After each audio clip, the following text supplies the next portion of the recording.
अस्सलामुअलैकुम भाई। अस 5 भैन भरा, मेरे 4 भैन भरावां दी शादी होई। मैं सब तो छोटी हाँ। मैनूं पढ़न का बहुत शौक, मैं 13वीं क्लास में पढ़दी ते जिहदे वास्ते हर चीज़ की जरूरत होंदी है। माँ बाप बहुत गरीब ने, बहुत ज़ईफ ने, कभी चीज़ों की जरूरत, बहुत ज़्यादा चीज़ों की जरूरत पैंदी पढ़न वास्ते। कॉलेज आना जाना होंदा है, उहदे वास्ते खर्चे की जरूरत पैंदी, किराए की जरूरत पैंदी, जिहदी वजह तो कई बारी मेरा कॉलेज जाना कैंसल हो जाता है। पैसों की जरूरत पैंदी है, पेंसिलां, अब हर चीज़ की जरूरत होंदी है।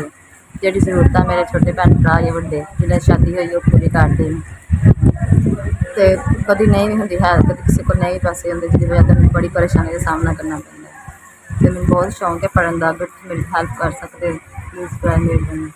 शुरू तो पोलियो की मरीज़ हाँ, तो जाना आने में बड़ा मसला बनता है, तो जिसकी वजह तो कई बार नहीं जाया जाता है। पैसे की भी जरूरत पैंदी है, तो खर्चा कभी नहीं भी होंदा है कोल, तो इस वजह तो तुसीं अगर कोई हेल्प कर सकते तो बड़ी मेहरबानी है, जिहदे वास्ते मैं परेशानी का सामना ना करना।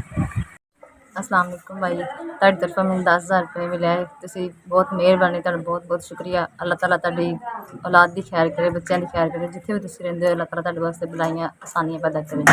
तुसीं एक मजदूर बच्ची की मदद की है, मेरे वास्ते पढ़ाई वास्ते आसानियां होईयां, बहुत बहुत शुक्रिया।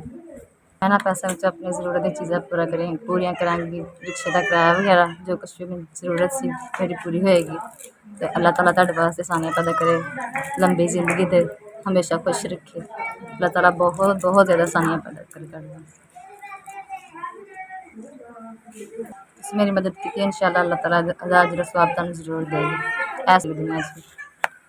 अल्लाह ताला तुहाडे वालदैन बच्चों की सेहत तंदरुस्ती दे, सारिਆਂ ਨੂੰ सेहत तंदरुस्त करे, लंबी जिंदगी दे, ते हमेशा खुश रखे, आमीन।